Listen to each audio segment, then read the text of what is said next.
What's up? I'm Jacob Blitzo, your Elixir mentor. Today we will learn how to use events to validate our form with our change set and use them to create a gist struct and persist it to our database. In the last video, we got our form ready to knock out this pretty quickly. Phoenix LiveView makes it pretty easy to handle. So let's go ahead and jump right in and open up our project. Let's expand the Elixir Gist web. Let's go ahead and find our createGistLive.html.hex file. And let's first start with submitting our form data. We'll need to add a Phoenix submit event in our form's opening tag. So up here, after the for attribute, we just can space it and do phx-change equals, and then this is the name of the event we want to call. So we're going to just call it create. All right. This will now call an event called create every time our form button is clicked. So let's create and handle our event function for this. Let's go ahead and open up createGistLive.ex, and underneath our mount function, we need to create a handle event callback. And so we'll just do a function here. So def handle underscore event, and then opening parentheses. And then this is the event being called. So we want to put create here in quotation marks. And then we want to use pattern matching to grab our gist parameters from the event. And we can do that with doing this gist, and then we want to push those into a variable named params, and then go ahead and close off those curly braces, and then comma, and then socket, and then do an end. So using pattern matching, it'll grab our gist parameters from the event data map, and then the current socket state as well. Then we want to call create gist from our context file. We can use a case statement to handle the success and an error response. So inside here, we're going to do case, and then gists is our context file, and then we can call create gist. And as you can see here, it takes a user and then our attributes. So let's go ahead and do that.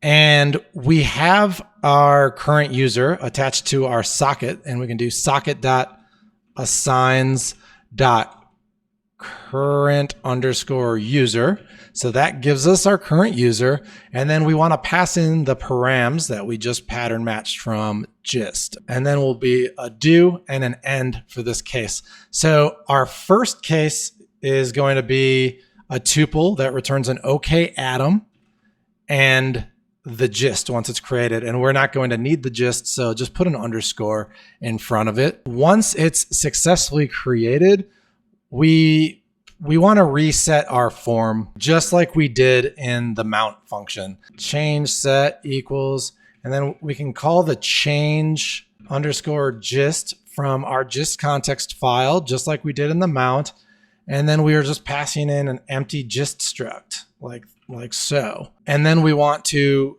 return a tuple, and we have to have a no reply atom.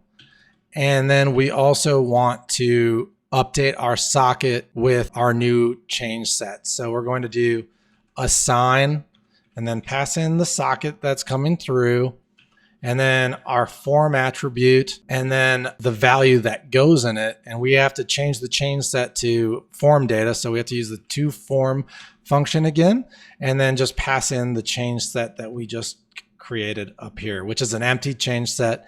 And what that'll do is it will reset the form after we successfully insert a gist into our database. So we are passing in an empty gist struct as we did in our mount callback, and then the initial state is back to just having blank inputs, okay?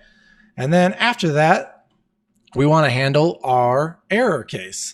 So in that case, we would get a tuple back with an error, and then we would also get an ecto change set, and we can grab that. So we're just going to pattern match. We're making sure it's actually a change set, okay? And then we'll set it to a parameter called change set. And now what we want to do here is we don't want to clear out our form, right? we just want to have our errors show and then keep the form intact so the user can fix whatever's in the form that caused the error, right? So all we're going to do here is we have to do the no reply tuple, and then we're going to update our socket with this change set from the error, okay? So we can do assign and then pass in our socket like we did just above. And then we want to have our form attribute updated with our toForm function, and then pass in the change set from our error. So if we get an error, we don't want to reset the form. We want the form to keep the current inputs so they can be fixed. Now we should be able to create our first gist and have it persist to the database. So let's save this and make sure our Docker is running. Mine is. I just started it. And then let's pull up our terminal and cd to a project. Mine is in Documents, Develop, Elixir Mentor, and then Elixir Gist. And then mixspace phx.server will run. Pull open Firefox here and do localhost 4000. And we have to log in. Mine is Jacob at elixirmentor.com, and then Elixir Mentor. And we're in. All right, so right now we don't have validation and we are requiring all the fields. So let's create this. Whoops, what's going on? Let's see if we got any errors. We did. Oh, our user does not have association gists. Okay, so that actually reminds me. If you remember in our gist schema, we did the has many comments and belongs to user. We forgot to have the user has many gists. So we have to go to our account and our user, and we have to add has many and then gists. Oh wait, gists, and then Elixir gist dot gist. Save. All right. So now that that's done, we shouldn't get that error anymore. So let's go ahead. I'm just going to restart this and see what happens. Okay, now we're good. And if we go back into Firefox, now we should be able to create our first gist. So this is our first description. All right. And then file name.ex. And then let's copy some real code. Let's copy this event handler, right? Whoops. All right, and paste it. And now, our description disappeared. Oh, I might have accidentally hit enter. Let me see.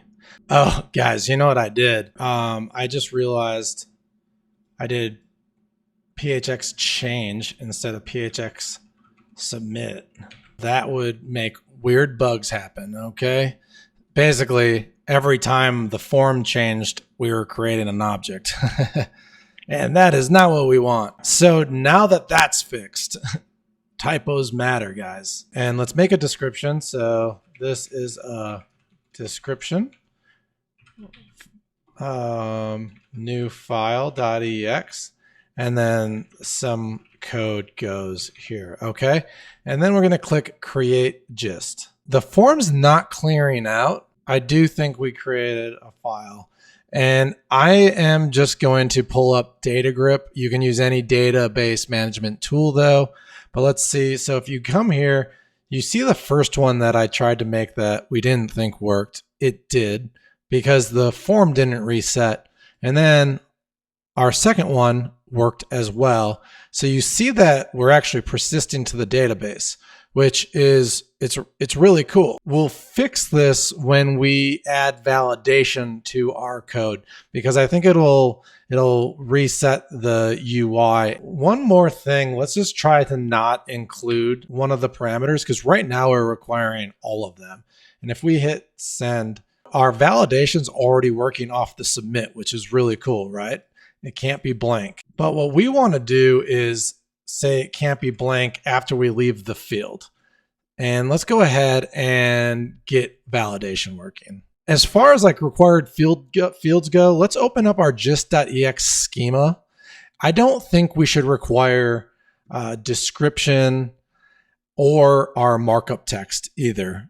I think just for the ease of everything, we're just going to require a file name because as long as there's something associated to it, the user can always go back and edit and create things. So all we're going to do is validate required off of the name. And now we need to validate our form data with our change set.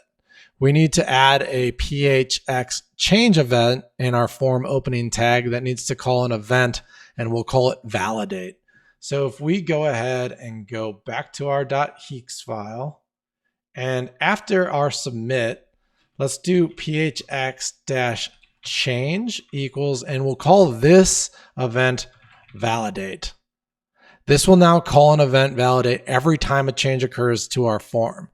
So now we need to create a function to handle this event callback. So the same way we did the create, we need to do a validate. So let's do def handle underscore event, opening parentheses, opening quotation, and then validate, closing quotations. And then we're going to pattern match the same exact way to grab our gist struct. And we can set that to our params variable name. And then we also have to have our socket come through. We want to take our parameters and let our change set validate them. We're going to just use the change gist from our gist context file like we did up here. So when we call this, when we call the change gist function, all this does is call our change set in our schema and will return our change set with our gist data and any errors if our validation doesn't pass.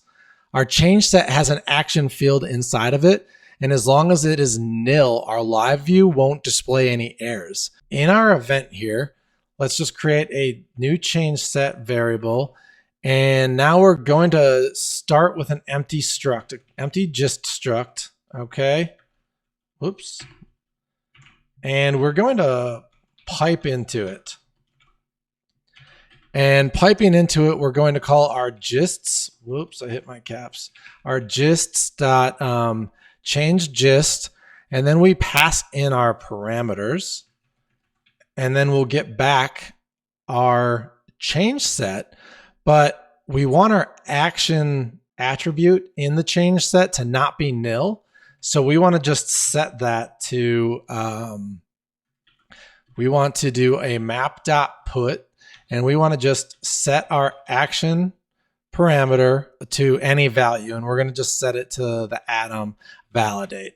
And then that way it won't be nil. And if any errors do exist, they'll show up like they did when we hit the submit button, but on our phx change event instead. Now we just need our tuple with our no reply atom. And then we also need to, I don't like why this is way over here. Sorry. All right. And now we need to just update our form like we did below in the create event. And it's the same way. So to form, and then we're just going to pass this change set in. Oh, we have to do assign. I forgot to put this function in front of our form. I got distracted. So let's just go ahead and do that. And now we should be in business. And now we can type in anything, right? And there we go. And now when I delete this, there we go. So we're getting validation every time a character changes, which is pretty cool. Now, one thing I want to show you guys, if we pull open our browser tools, every time I type, we're getting more events. Let's just see if I can clear this. So I type, look at every time the form changes, it's event after event after event. All right, we don't want this. We want it to validate every time we leave an input or the focus changes. And we can really easily do this by adding phx-debounce to our inputs and our text area. So if we go back to our .hex file, right here in our description field, we'll do a phx-debounce and set this equal to blur. And blur means when you leave the focus of that field, then it will run the validation, the change, the phx change event. And blur, you can also put time here. So if we had like 500, I believe that would be 500 milliseconds, and then it would call the change event. But we want it when we leave. I think that's good. And we are going to have to add those to all of our inputs. So phx-debounce down here as well, blur. And then our text area is a little different because it's a function. So we need a comma, and it's phx_debounce colon, and then blur. And now if we save it and go back to our Firefox, you'll now notice it's not updating until we change fields. So that's pretty cool. It's not every single time, so we won't be hitting our server over and over. And then like when I delete this and have nothing there, we don't get the validation error until I click off of it. So that's pretty cool. So now we can just add a file name, and we actually don't require any of these other fields. And now when we hit create, hopefully the input's clear. They do. Awesome. And then if we pull up data grip and refresh this, we now have our new gist with just a file name, no description or markup text. So let's go ahead and do another one real quick. A real description, a file name here, and then let's actually paste in a chunk of code again. So we'll do our handle event for validate, paste that in, and now when we hit create, it creates it and clears all of our fields. And then if we go to data grip and refresh this, we have a file name here, a description, and then we have our markup text. So that's cool, I think.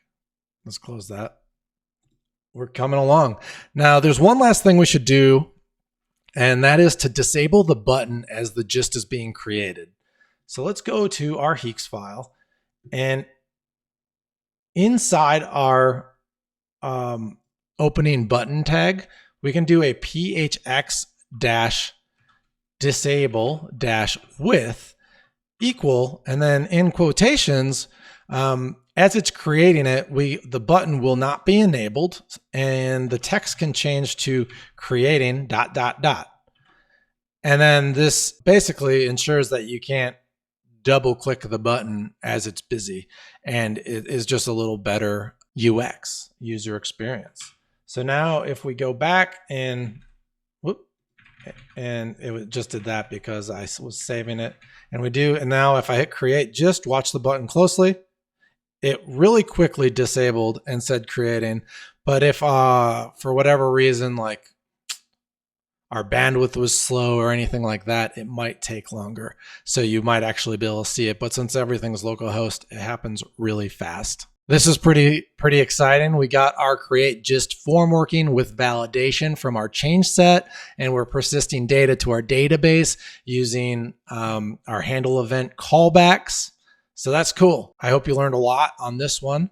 I think it's pretty sweet that we are just pushing data to the database now. As always, if you need help or want to check out the solutions, check out that GitHub link in the description. Join my Discord server, Elixir Mentor, if you have any questions or want to hang out and chat. That link is in the description as well. If you want to learn how to build scalable, production-ready, full-stack, and REST API solutions, hit that subscribe button now. I'm Jacob Litzo, your Elixir mentor. See you in the next video.